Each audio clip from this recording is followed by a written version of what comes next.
નમસ્કાર. આજના આ વિશ્લેષણમાં સીધા જ મૂળ વાત પર આવીએ.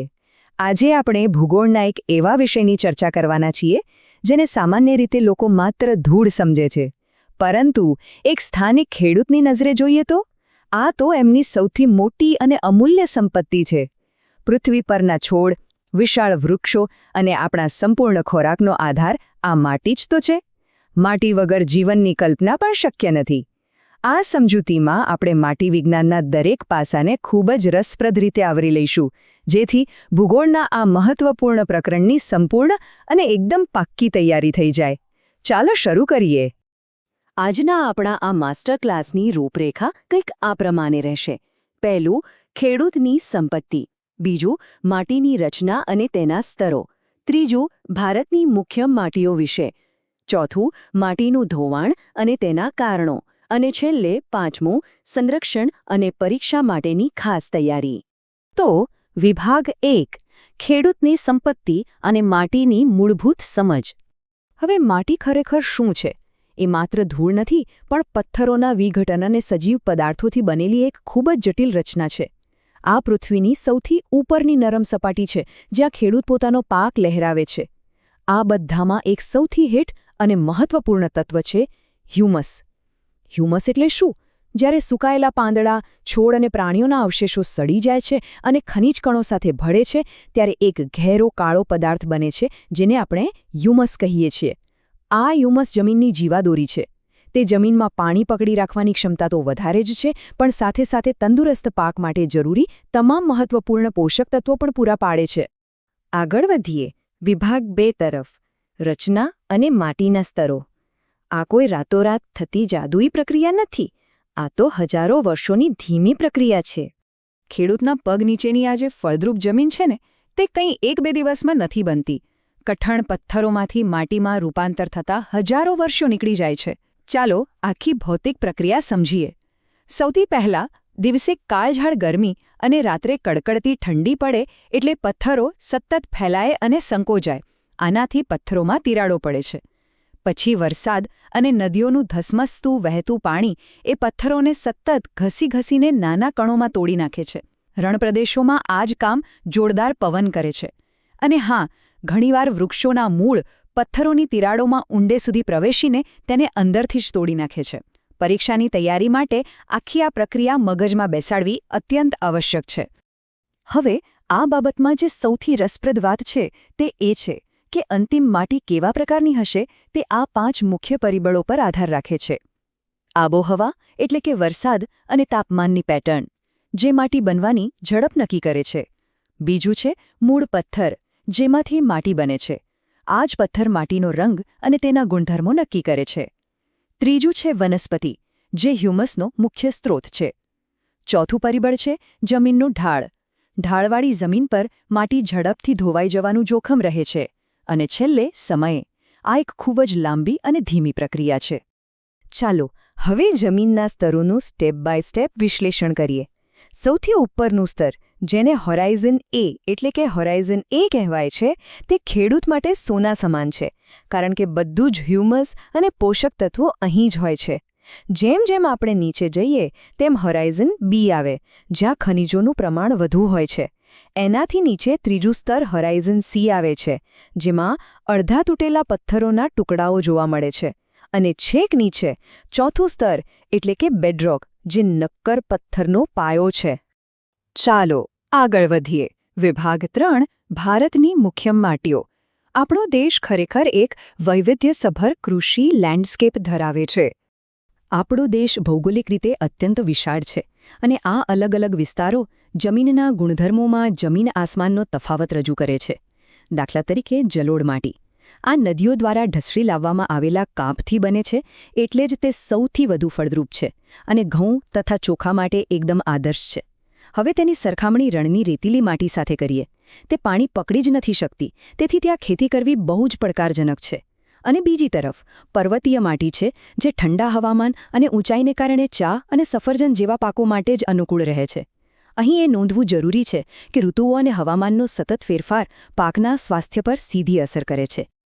અને અહીં દર્શાવેલું આ ટેબલ ખૂબ જ શાનદાર રીતે સમજાવે છે કે ભારતનું કૃષિ અર્થતંત્ર માટી પર કેવી રીતે નિર્ભર છે. પરીક્ષા માટે આ ઝડપી પુનરાવર્તન મગજમાં છાપી લેવા જેવું છે. કાળી માટી મહારાષ્ટ્ર અને ગુજરાતમાં જોવા મળે છે અને તે કપાસ માટે શ્રેષ્ઠ છે, કારણ કે તે લાંબો સમય ભેજ જાળવી રાખે છે. જ્યારે જલોદ માટી ગંગાના મેદાનોમાં દેશના અનાજનો ભંડાર ભરે છે. દરેક માટીનું એક પોતાનું અલગ જ મહત્વ છે. હવે આપણે એક ગંભીર મુદ્દા પર આવીએ છીએ. વિભાગ 4 માટી ધોવાણ અને તેના કારણો. આ ખરેખર ખેડૂતોની આજીવિકા સામેનો સૌથી મોટો ખતરો છે. આટલી કિંમતી સંપત્તિ હંમેશા સુરક્ષિત નથી હોતી. માટી ધોવાણ અથવા સોઇલ ઇરોઝન એક અત્યંત વિનાશક પ્રક્રિયા છે. આમાં થાય છે એવું કે જોરદાર પવનના સપાટા કે ઝડપી વહેતા પાણીના પ્રવાહને કારણે જમીનનું સૌથી કિંમતી અને પોષક તત્વોથી ભરેલું ઉપરનું પડ ધોવાઈ જાય છે. વિચારો, હજારો વર્ષોની મહેનતથી બનેલી માટી થોડા જ સમયમાં નષ્ટ થઈ જાય છે, જે જમીનને સંપૂર્ણપણે બિનઉપજાઉ અને વેરાન બનાવી દે છે. માટીના આ વિનાશ પાછળના મુખ્ય કારણો શું છે? પરીક્ષા માટે આ મુદ્દાઓ બરાબર યાદ રાખવા. પહેલું છે જંગલોનો નાશ. વૃક્ષોના મૂળ માટીને જકડી રાખે છે, પણ જંગલો કપાવાથી માટી છૂટી પડી જાય છે. બીજું છે પ્રાણીઓ દ્વારા વધુ પડતી ચરાઈ, જેનાથી જમીન ખુલ્લી થઈ જાય છે. ત્રીજું છે ભારે વરસાદ, જે સીધો જ માટીના ઉપલા સ્તરને વહાવી જાય છે. અને છેલ્લે કેટલીક આધુનિક પરંતુ અયોગ્ય ખેતી પદ્ધતિઓ, જે જમીનની ગુણવત્તા ઘટાડે છે. આના ગંભીર પરિણામો આવે છે. પાક ઓછો થાય છે, પૂરનું જોખમ વધે છે અને રણપ્રદેશ આગળ વધવા લાગે છે. તો ચાલો હવે આગળ વધીએ અને જોઈએ કે આનો ઉકેલ શું છે. વિભાગ 5 માટી સંરક્ષણ અને પરીક્ષાની તૈયારી. જમીનનું રક્ષણ કેવી રીતે કરવું તે સમજીએ. આપણા સ્થાનિક ખેડૂતો પેઢીઓથી જ જમીન બચાવવાની કેટલીક પરંપરાગત પદ્ધતિઓનો ઉપયોગ કરતા આવ્યા છે.